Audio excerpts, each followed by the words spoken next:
It's hard to overstate just how surreal that ending felt in real time. This was one of those games where you're watching the clock, watching the field position, and thinking to yourself that there's no way this should feel this stressful after a night where the offense put up that many points. And yet, there you were, 4 seconds left. The Bears on the 2-yard line. The entire game boiling down to one snap. The 49ers had fought, scratched, and clawed their way to a 42-38 lead, and it still felt like nothing was guaranteed. If you're a 49ers fan, you know that feeling all too well, where your heart rate is up and you're already bracing for whatever chaos might come next. What made this moment so powerful wasn't just that the 49ers held on. It was how they did it and what it revealed about this defense. Throughout the season, you've heard Robert Saleh talk about his players finally playing football instead of just playing their assignments. That idea showed up in the most extreme, pressure-packed situation imaginable. This wasn't a random stop in the second quarter or a nice stand early in the game. This was everything on the line, season-long stakes hanging in the balance, and a young group of defenders being trusted to think, react, and own the moment. At the time, it all happened so fast that most of us didn't even fully process what we had just seen. You see Caleb Williams drop back, you see bodies moving, you see the ball sail harmlessly into the end zone, and then it's over. Relief hits before understanding does. Only later, when you actually look back at that final snap, does it start to sink in that something very unusual just happened. The kind of decision that can swing a game and maybe even shape how this team is viewed moving forward. Before we get into the unbelievable defensive call itself, it's worth taking a step back and remembering how the Bears even got to that point. Because that final play didn't come out of nowhere. It was the result of a frantic, mistake-filled, and wildly tense closing sequence that felt like it was daring the 49ers to crack under pressure. And for a few moments, it really looked like that might happen. Before we go any further, I want to hear from you. When the Bears lined up for that final play, did you honestly think the 49ers were about to give up the touchdown, yes or no? Drop your answer in the comments. And if endings like this are why you watch football in the first place, make sure you subscribe and help push this channel toward 1,000 subscribers, because we're breaking all of it down together. Coming up next, let's rewind and walk through exactly how the Bears marched all the way down to the doorstep, and why every second on that clock mattered. To really understand why that final snap felt so suffocating, you have to rewind to how the Bears managed that last stretch of the game. This wasn't some fluky, one-play miracle attempt. They earned their way down the field, and for a moment, it felt like everything was tilting in their favor. After the 49ers took the lead with just over 2 minutes left, you could feel the tension immediately shift. The Bears are a team that has lived in those late-game moments, and they played like a group that believed another comeback was right there for the taking. What made the drive so stressful was how chaotic it became. The Bears started leaning into desperation football, and sometimes that's exactly what makes defenses uncomfortable. You had the hook and lateral sequence, with Caleb Williams flipping it to Colston Loveland and then pitching it to DeAndre Swift. For a split second, it looked like it might break wide open. That's where Deommodore Lenoir deserves real credit, because instead of over-pursuing or guessing, he stayed disciplined and turned Swift back inside. That one decision mattered more than it seemed at the time. Here's the part that quietly changed everything. Swift didn't get out of bounds. The clock kept running. In that moment, the Bears lost control of their greatest weapon, which was time. They were forced to rush, forced to scramble, and forced into a spike instead of being able to take multiple clean shots at the end zone. When they finally spiked the ball, there were only 4 seconds left, and the ball was sitting on the 2-yard line. That meant one play, no margin for error, no second chance if something went wrong. It's also important to remember how pass-heavy that final stretch became.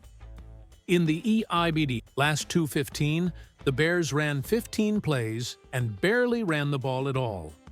The 49ers forced incompletions over and over, including throws that stopped the clock but also chipped away at any rhythm the Bears wanted to establish. Even the spike itself counts as a reminder of how rushed everything felt. This wasn't a calm, surgical march. It was frantic, pressured, and hanging by a thread. So let me ask you this. Do you think the Bears mismanaged that drive? Or did the 49ers defense do just enough to force them into mistakes?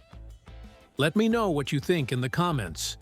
And if you're enjoying this kind of breakdown, hit the like button and subscribe so we can keep growing this channel toward 1,000 subscribers. Because now that you understand how the Bears got to the 2-yard line with just one play left, it's time to talk about the decision that nobody saw coming. The call, the adjustment, and the split-second choice that completely changed the ending of this game. This is where the game stops being about execution and starts being about nerve. Because once you really look at that final play, you realize how rare and how bold that decision actually was. When the Bears lined up, the initial look suggested pressure.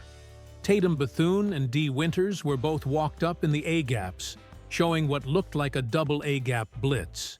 That's a classic look in that situation, especially against a young quarterback. And it's exactly what most people would expect the 49ers to bring.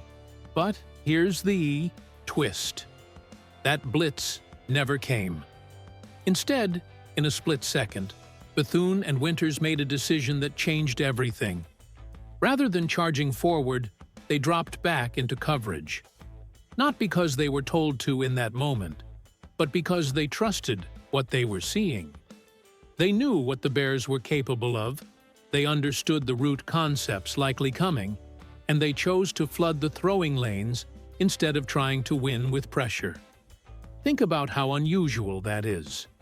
On the final play of the game, from the 2-yard line, with everything on the line, the 49ers rushed just 2 defenders. 2. That meant 9 players dropped into coverage, clogging every possible window in the end zone.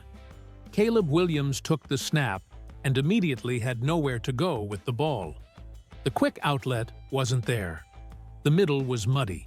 The timing routes were taken away. All he could do was hesitate, drift, and eventually force a throw into a space that simply didn't exist. Bryce Huff deserves mention here because even as part of a 2-man rush, he did exactly what he needed to do. Coming off the edge, he took away the quick checkdown and forced Williams to reset his feet. At the same time, Yetur Gross-Matos initially dropped into coverage, then recognized the moment and surged forward, closing space and adding just enough pressure to disrupt the throw. It wasn't about sacks. It was about confusion, hesitation, and time running out. What makes this moment even more impressive is who made the call. Bethune is in just his 2nd season, wearing the green dot, filling in for Fred Warner. Winters is in his 3rd year. These aren't grizzled veterans freelancing for fun. These are young players making a calculated decision under the brightest lights possible. They took ownership of the defense, trusted each other, and trusted that dropping into coverage would give them the best chance to win. So, I want to hear from you. Did that feel like genius in the moment? Or did you think it was dangerously risky until the ball hit the ground? Drop your answer in the comments. And if you appreciate this kind of football IQ and trust being shown on the field, make sure you're subscribed and help this channel get to 1,000 subscribers. Because that one snap wasn't just about stopping the Bears. It told us something important about where this defense is headed, and that's exactly what we're getting into next. That final snap didn't happen in a vacuum, and that's what makes it even more meaningful. It was a reflection of a larger philosophy that's been building within this defense all season.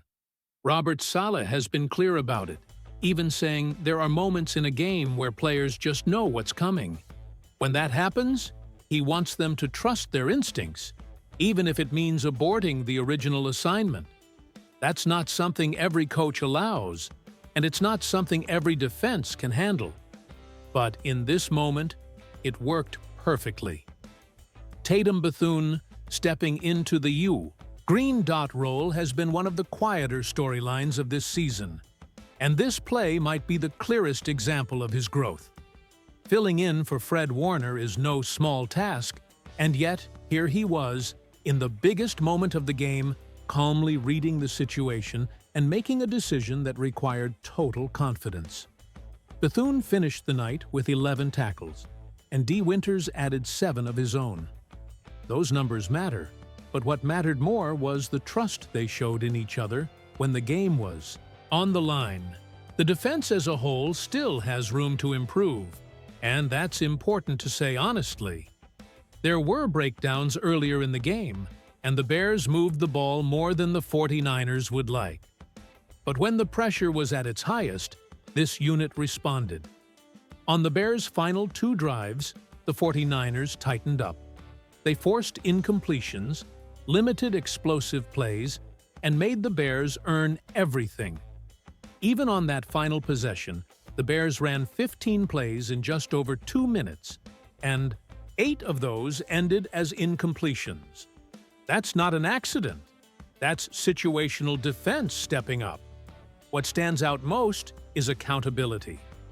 The easy thing for Bethune and Winters to do would have been to blitz, follow the call, and live with the result. Instead, they chose responsibility. They chose to do what they believed gave the team the best chance to win. That tells you a lot about where this defense is mentally. It's not just about scheme anymore. It's about understanding, communication, and trust. So let me ask you this. Do you trust this defense more now than you did before this game? Yes or no? I'd love to see your answers in the comments. And if you're enjoying this breakdown, take a second to like the video and subscribe so we can keep building toward 1,000 subscribers together. Because, as impressive as that defensive stand was, this win was also about the bigger picture. Beating a top NFC team, surviving another late-game push, and sending a message about who the 49ers are right now. Let's wrap this up by talking about what this victory really means moving forward. When you zoom out and look at this win as a whole, it starts to feel like more than just a dramatic finish. The 49ers didn't just survive a scare. They beat one of the top teams in the NFC, a team that has made a habit out of winning close games late, and they did it while handling immense pressure on both sides of the ball. That matters, especially at this point in the season when every snap starts to feel like a preview of what's coming next. Offensively, this was another statement from Brock Purdy. 5 total touchdowns, again. 3 through the air, 2 on the ground. And suddenly, he's doing things no quarterback in franchise history has ever done in back-to-back games. It's easy to get used to it when it keeps happening, but it shouldn't be normalized. When the Bears took the lead late, the offense didn't panic. They answered. They drove the field and reclaimed control of the game, knowing full well that the margin for error was razor thin. And then the defense finished it. Not perfectly, not without flaws earlier, but with resolve. Holding on after 1st and goal, forcing a field goal, then slamming the door shut when it mattered most. That final play symbolized where this team is right now. Confident, connected, willing to trust each other in the biggest moments. Those are the traits that show up every January, and the 49ers are starting to look like a team that understands exactly who they are. This win also sends a message. The 49ers are not just talented, they're resilient. They can score with anyone, and they can think their way out of trouble when things get uncomfortable. That combination is dangerous, and if games like this are any indication, the road ahead is going to be intense, emotional, and probably not great for anyone's blood pressure. So I'll leave you with this. Can your heart handle games like this in the postseason? Yes or no? Let me know in the comments. And if you haven't already, make sure you subscribe, like the video, and help this channel reach 1,000 subscribers. We're breaking down every big moment together, and there's a lot more football still to come.